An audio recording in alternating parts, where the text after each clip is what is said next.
Assembly Bill 67, also known as AB67, is sponsored and composed by Attorney General Masto, who created this bill to modernize Nevada's current laws and make a difference for our children and women.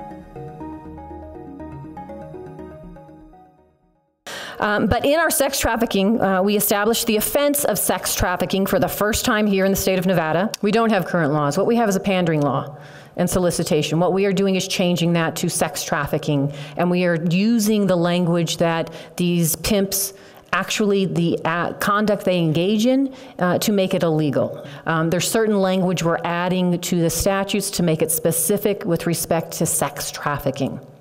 It increases penalties for sex trafficking of an adult and minor. So the penalties are much stronger, but it's not just the penalties, because what you're trying to do is keep the individual who's trafficking the girl away from the girl, or sometimes the boy. Because the goal here is to separate them and get help for that young girl. Because if we aren't able to keep them apart, they will come back together again, and she will continue the trade, and she will be turned out. It affords greater safeguards for the integrity of the prosecution's case by giving the state the right to a preliminary hearing. Oftentimes the defendants will waive that preliminary hearing because they want an opportunity to try to get to the victim. Because what happens at the preliminary hearing is when the victim will come for the first time to testify against the pimp. If they can delay that process, the pimps can circle back and try to get the victim to recant and not testify. Or they will go to the victim's families or friends and threaten them to try to get the victim not to testify. So in our bill, we have for the first time here in the state of Nevada given the right to prosecutors to also demand a preliminary hearing to preserve the testimony of the victim.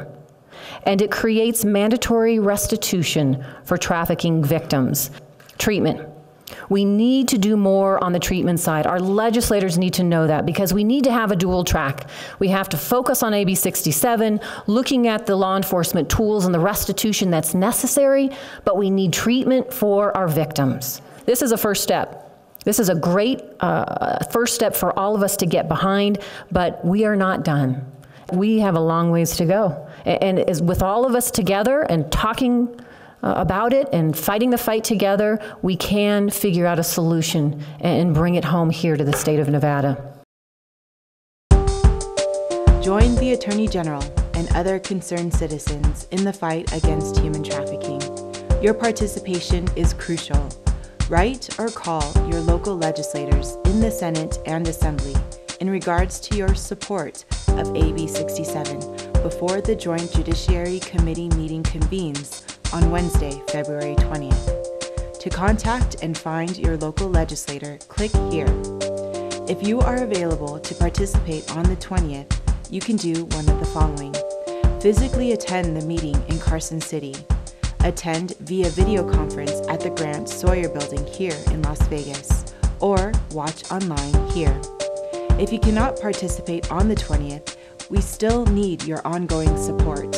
The best action you can take is sending a handwritten letter to your local legislators.